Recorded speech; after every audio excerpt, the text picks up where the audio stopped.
नफरत फैलाने वाला भाजपा आरएसएस मुर्दाबाद, मुर्दाबाद मुर्दाबाद। भाजपा आरएसएस के खिलाफ कौन लड़ेगा? हम लड़ेंगे, हम लड़ेंगे। अरे नफरत के खिलाफ कौन लड़ेगा? हम लड़ेंगे, हम लड़ेंगे। अरे भाजपा माले जिंदाबाद, जिंदाबाद जिंदाबाद। भाजपा माले लड़े चलो, लड़े चलो, लड़े चलो।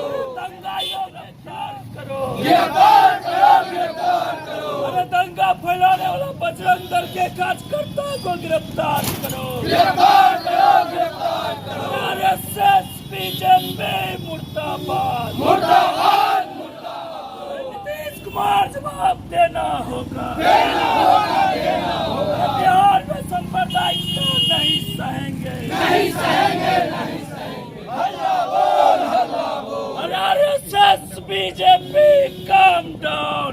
ये लगातार साजिशपूर्ण तरीके से और योजनाबद्ध ढंग से पूरे देश के अंतर्गत जब हमारा देश संकट में फंसा हुआ है तो उस स्थिति में अपनी कुर्सी को बचाए रखने के लिए केंद्र के जरिए मोदी की सरकार के जरिए ये सुनियोजित योजनाबद्ध तरीके से सांप्रदायिकता को मुख्य आर लेकर के और तब पूरे देश में ये सांप्रदायिक वातावरण तैयार किया जा रहा है और इसके जरिए ये अपनी राजनीति को स्थापित करने की कोशिश कर रहे हैं, जिसका हमारी पार्टी पूरे देश के अंतर्गत ये विरोध लगातार कर रही है। आज भी हम यहाँ बेगूसराय के इस कैंटीन चौक पर विरोध प्रदर्शन कर रहे हैं तो दिल्ली में संयुक्त वामपंथी दलों के द्वारा अभी जंतर मंतर पर इसका विरोध प्रदर्शन किया जा रहा है और ये योजनाबद्ध तरीके से एक खास समुदाय को टारगेट करके ये सांप्रदायिकता का जहर फैलाया जा रहा है। पूरे देश को सांप्रदायिक आग में जला देने की कोशिश की जा रही है, जिसके खिलाफ में हम आज सड़कों पर हैं और इस लड़ाई को लेकर के हम आगे बढ़ेंगे। आज इंसाफ मंच और भाकपा माले के जरिए राज्यव्यापी आह्वान पर हम यहाँ मौजूद हैं। हमारे साथ और सारी कई नेता हैं जो इस आंदोलन को लगातार बढ़ाने में लगे हुए हैं। देश के अंतर्गत जो बढ़ाया गया ये सांप्रदायिक फासिस्ट उन्माद वो आज बिहार के अंतर्गत भी कई जगहों पर, मुजफ्फरपुर में, गया में, अन्य कई जगहों पर इस तरह के वातावरण तैयार किए गए। मुजफ्फरपुर के पारू में वहां मस्जिद पर भगवा झंडे लहराए गए, लेकिन आज जो बिहार के मुखिया है नीतीश कुमार वो झूठ बोल रहे हैं जो हम सभी धर्मों को आदर करते हैं, सभी धर्मों को समान अधिकार है। आज ये सांप्रदायिकता को आगे बढ़ाने में, भाजपा के एजेंडे को आगे बढ़ाने में नीतीश कुमार लगे हुए हैं और भाजपा योजनाबद्ध तरीके से नीतीश कुमार के जरिए बिहार में अपने एजेंडा को एक एक करके लागू करने जा रही है और यही कारण है जो आज वो मस्जिद पर भगवा झंडा फहराने वाले के ऊपर कोई कार्रवाई नहीं हो रही है। मुजफ्फरपुर का जो विधायक है जिसने इस घटना को अंजाम दिया है उस पर कोई कार्रवाई नहीं की जा रही है। हम मांग करते हैं आज इस प्रदर्शन के विरोध प्रदर्शन के जरिए जो मुजफ्फरपुर के उस विधायक पर कार्रवाई होनी चाहिए और जहां जहां भी इस तरह के सांप्रदायिक उन्माद पैदा करने की कोशिश की गई है उन सांप्रदायिक उन्माद फैलाने वाले ताकतों पर कार्रवाई किया जाए, उसको गिरफ्तार किया जाए। यही हमारी मांग के मुद्दे को दबाकर हमारे युवाओं को धर्म के आड़ में भटकाने की कोशिश कर रहे हैं। मैं खुले तौर पर आपके चैनल के जरिए बताना चाहता हूं कि मुस्लिम से कोई हिंदू नफरत नहीं करता।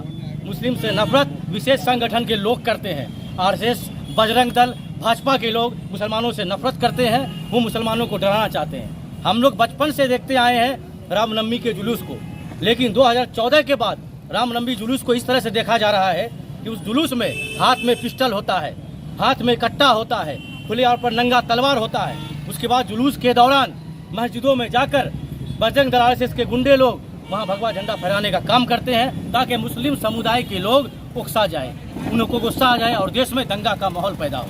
हम सरकार से पूछना चाहते हैं, आप देश के प्रधानमंत्री हैं, आपकी जिम्मेदारी देश की है, आपके हाथ में देश का रक्षा है, फिर आप इस आरएसएस बजरंग दल को इतना झूठ देकर देश के अंदर में नंगा नाच करने के लिए कैसे दे रहे हैं? आप दंगा पर एक शब्द क्यों नहीं बोलते? आप दंगाइयों को सजा क्यों नहीं देते? आप जहांगीरपुरी का मसला देख लीजिए, 14 लोगों की गिरफ्तारी हुई है, केस में नाम आया है, 14 के 14 मुस्लिम है। क्या दंगा किसी एक समुदाय की तरफ से हुआ था?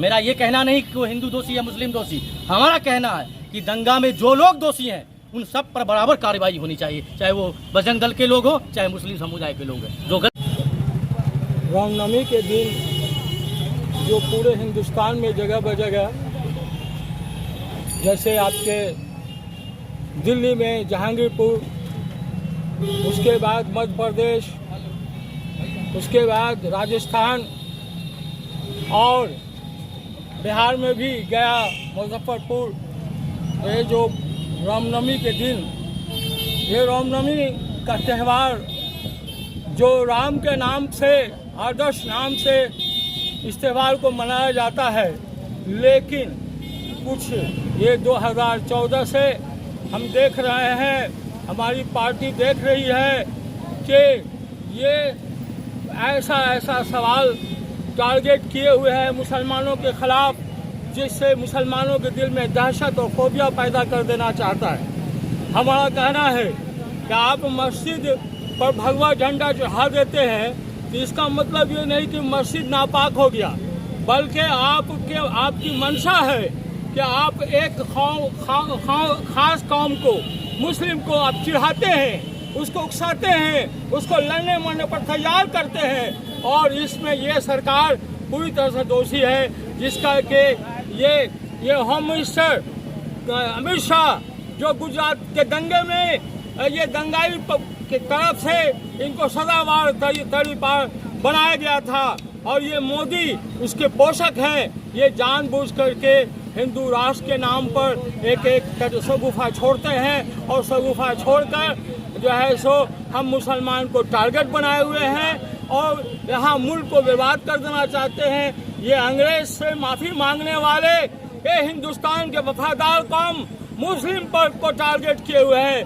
मुस्लिम के यहाँ बड़े बड़े कारनामे हैं, बड़े बड़े तारीखी ये है।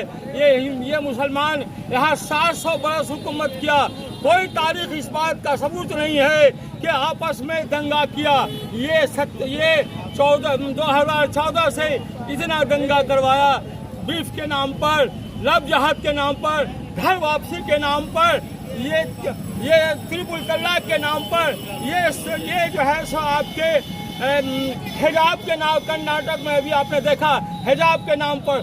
पता नहीं कि इसकी मंशा यही है कि यहाँ के खास आबादी जो अक्सरियत के बाद आपके मुस्लिम आबादी है, इसको टारगेट करना है और इसको फोबिया में डाल देना है। और हिंदू राष्ट्र की मतलब है कि मनुस्मृति राज को कायम करना, जिसमें दलित और हम हिंदू भाई कोई सुरक्षित नहीं रख सकते हैं। हिंदुस्तान का हिंदू शुक्ल पसंद है, वरना हम लोग कब के ही यहाँ जो है सो भगा दिए गए होते, मार मिलिया मिट कर दो। लेकिन आज हमारे चरण नाम नेहाद को छोड़कर तमाम हिंदू भाई जो न्याय प्रिय हैं वो हमारे साथ हैं। इनकलाब जिंदाबाद, भाकपा वाले। क्या नाम हुआ? शमशुर आलम। क्या है आप?